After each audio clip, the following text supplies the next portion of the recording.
Edwin Murray?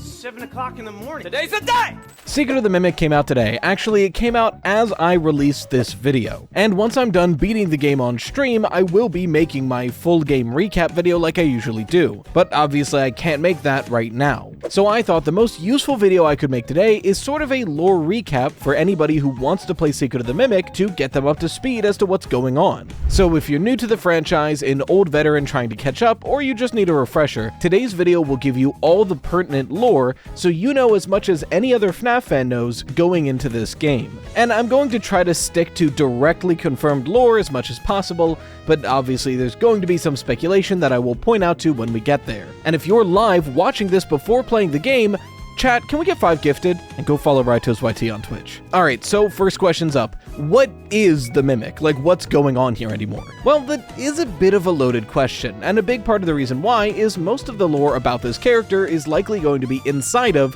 Secret of the Mimic, a game that nobody's played yet. And unlike any other game we've got in this franchise, when I try to make a lore refresher for the lead up to a game, I can't give you all the lore in the timeline before the game comes out because this game is positioning itself to be the first game in the entire FNAF timeline. So what I think makes the most sense and is the most helpful is I'll go over what lore we do have about the Mimic and how this game is likely going to connect to the rest of the franchise, so you know about where we are, why we're playing this, and what we might see in the game itself. Now, as I mentioned, this is the first game focusing on the Mimic directly, so what lore could we possibly know about this character? Well, luckily, not only are there several books that inform us about the character and the context around it, but surprisingly, this character, the Mimic, in one way or another, has been showing up in games all the way back since Help Wanted. We just didn't really know it at the time. But about that book lore, if it's in the books, is that true to the games? Well, we don't really know for certain, because like I said,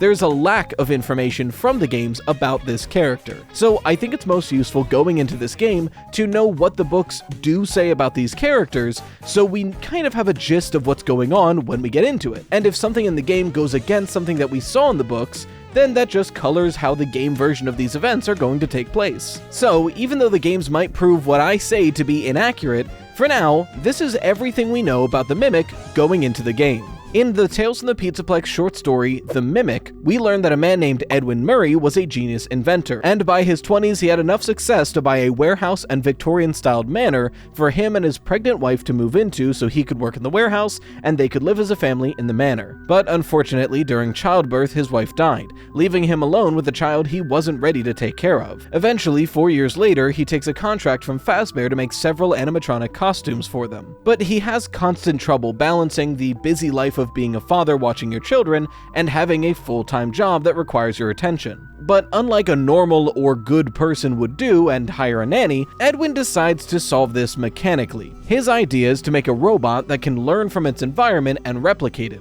and hopefully that'll be an entertaining enough toy to keep an eye on David and play with him, his 4-year-old son. So he does this. He goes through his workshop and pieces together the upper half of an endoskeleton. But the more impressive part of this is its programming, a program he decides to call Mimic 1. The main purpose of it is to observe everything in its environment and replicate it. So once it's done, he gives it to his son David, and it works really well. David will throw a ball and it will catch the ball and throw it back. Or David will ask for ice cream by making a scooping motion, and although the Mimic can't talk, it does that scooping motion too, and they become fast friends playing all the time. This also gives Edwin exactly what he wanted, a lot more free time to focus on his actual job. His son can play with the Mimic while he works on the thing Fazbear hired him to do. But unfortunately, being a bad father and ignoring your son can lead to dire consequences. Not only does he ignore his son a lot, but he leaves the front door unlocked apparently, and his warehouse exits to a freeway. One morning he finds the door open, and running to see if David got out, he did. Chasing his ball into the highway,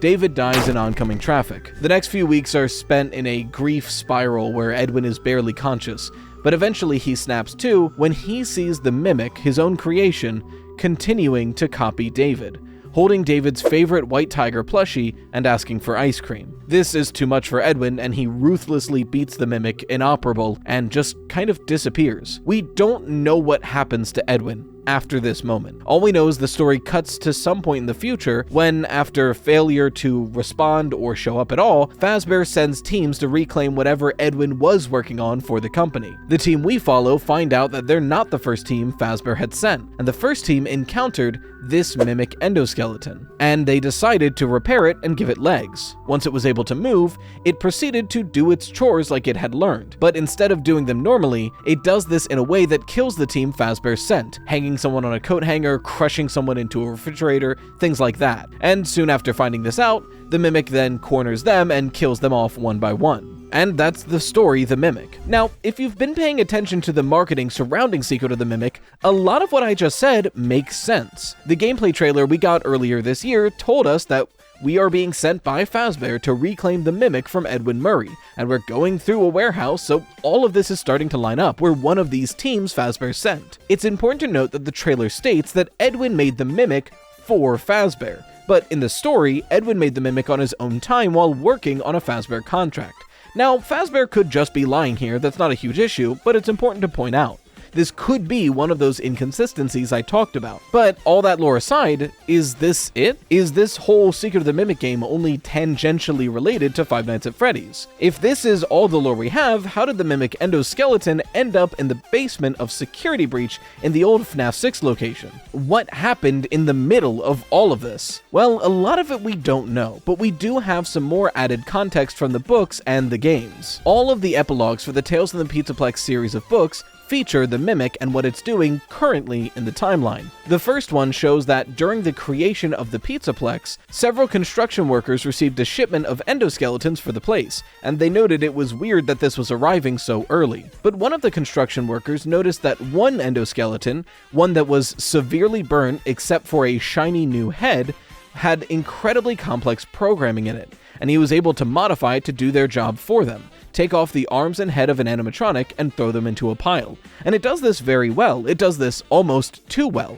Because once it runs out of animatronics to do this on, it turns to the construction workers and continues to take off the arms and head and throw into a pile. The later epilogues cut to when the Pizzaplex is already finished, and a group of teens have broken and entered into that area, encountering the Mimic as it slowly kills them off one by one until one of them eventually escapes at the end. But throughout these epilogues, we learn several things about the Mimic itself by this point in the timeline. We learn that by now it's learned how to speak and can recreate people's voices. It's able to change its shape to fit into nearly any animatronic costume and even crawl in the vents. It's able to repair its own endoskeleton using other animatronic parts. It has this constant EMP effect of aura around it where electronics nearby start flickering and malfunctioning. And at some point in the timeline, Fazbear had an entire line of Mimic endoskeletons as a way to make it easier to program things to dance. You could just show it a dance and it would know it. But they discontinued using them after they began copying humans in unexpected ways. And that's pretty much all we know about the physical Mimic endoskeleton. But note that I said the physical Mimic, because the physical endoskeleton, the thing we see at the end of Ruin, the thing we see in these epilogues, and the thing we're likely to see in Secret of the Mimic is only half of the problem. If you remember, I mentioned the main strength of Edwin's creation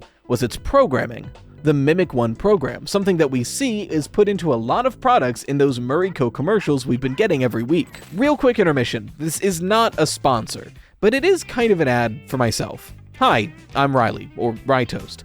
I'm putting this in this video and in the major recap video of the game that I'll be releasing like Sunday or Monday or whatever. But hey, I make a lot of content on the internet, and I know a lot of you primarily only know me for FNAF theories, so I just wanted to take a little bit to tell you everything I do, so if any of it interests you, you can go watch it. I figured now's a great time since this video hopefully gets a lot of eyes on it. On this channel, Rytoast, I make a FNAF-themed podcast every week, and I do a FNAF or other indie horror adjacent theory every Friday. But on Twitch, I'm live 4 days a week, Monday, Wednesday, Friday, and Saturday at 9 p.m. EST every single week, playing either Nintendo or some kind of horror game. On my second channel, Rytoast, I post 2 gaming videos that are edited down versions of those live streams, and 1 scripted Nintendo or other gaming adjacent video every week. Also on Rytoast, as well as Rytoast YT on Instagram and TikTok, I post shorts every single day from the games that I play. And on Rydo's, I just launched something brand new. On that third channel, Rydo's, I post audiobook readings of the FNAF novels if you don't want to read them yourself, compilations of my theories to study and sleep to,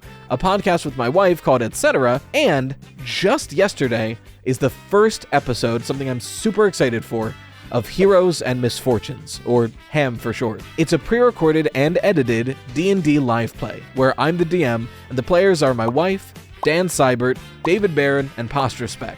Some people you might know. It's been so much fun and a dream come true being able to take something I love like D&D and make it into content, essentially. But like I said, I got a lot going on, and if any of that is interesting to you, I would love to spread out as many eggs in as many baskets, so in case the FNAF theories ever dry up, I've got a backup so I don't have to go back to Cracker Barrel. Anyway, thank you for your time, and back to the video. Now, I do need to make a very big disclaimer.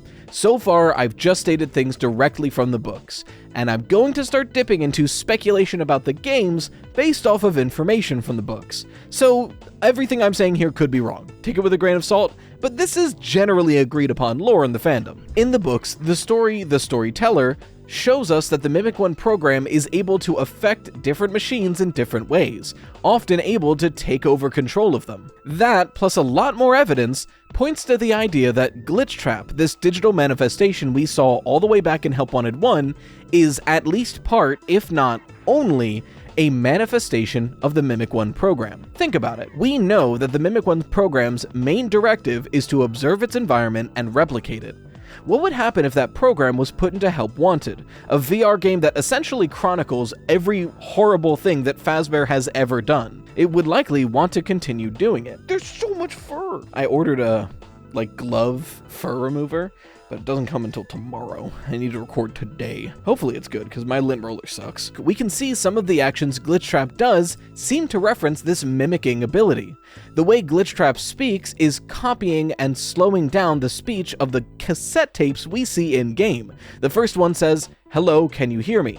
And Glitchtrap's only voice lines in Help Wanted are, "Hello, can you hear me?" Not to mention, if you believe Pizza Party was created by Glitchtrap, the level that leads to him stuffing you in a suit, that level is nothing but a recreation and mismatch of other assets previously found in the game. So what I'm trying to get at is that if this is true, and Glitchtrap is at least in some part a manifestation of the Mimic One program, that means as far as the modern FNAF timeline goes, Glitchtrap, Vanny, Helpy, and likely Gregory before Security Breach are all manifestations or at least infected by the Mimic One program, which means pretty much every active threat in the main FNAF timeline is this mimic, and we're going to learn a lot more about them in the game today. But even if you're not invested in the current story, Secret of the Mimic is going to be the earliest game in the FNAF timeline if it's taking place in 1979, as the trailer suggested. And if that's true, we might get some of the most important information of the FNAF timeline we've gotten so far.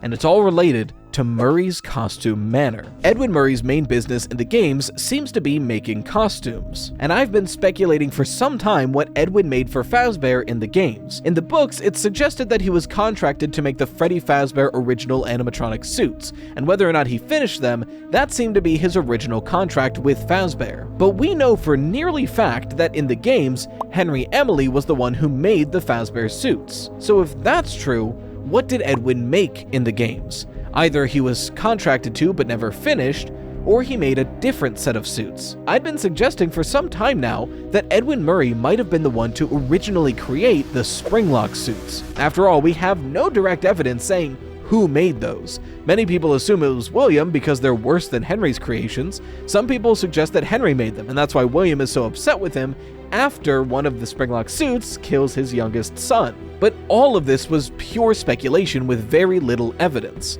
Until now. If Edwin Murray, someone who was contracted by Fazbear in the 70s, made the Springlock suits, this game could be the origin for all of Fredbear's Family Diner. And we already have some evidence before the games even came out to suggest this, because last week Steelwool sent several Secret of the Mimic themed boxes to several creators, GT Live and FNAF just to name a few, and in that box it was filled to the brim with Secret of the Mimic marketing adjacent things. And the most important one, I think, was a FNAF 3 styled bobblehead of Spring Bonnie. I think Secret of the Mimic is not only going to tell us all about this major antagonist of the current timeline, but it will simultaneously tell us how the beginning of the timeline formed, something that literally every FNAF theorist struggles with, because up until now we've had no information on it. But if you want to know if I'm right, you should play it yourself. And if you want to watch me play it, I'm going live as the game went live, as this video went live. So you can find me on this channel, click the button right there, or on Twitch at twitch.tv/RyToastYT. I'll see you there. If you want your fan art featured on the channel, make sure to share it with hashtag ToastArt. A huge thank you to the best channel members, the Dough Risers, and until next time, as always, stay toasty, slices.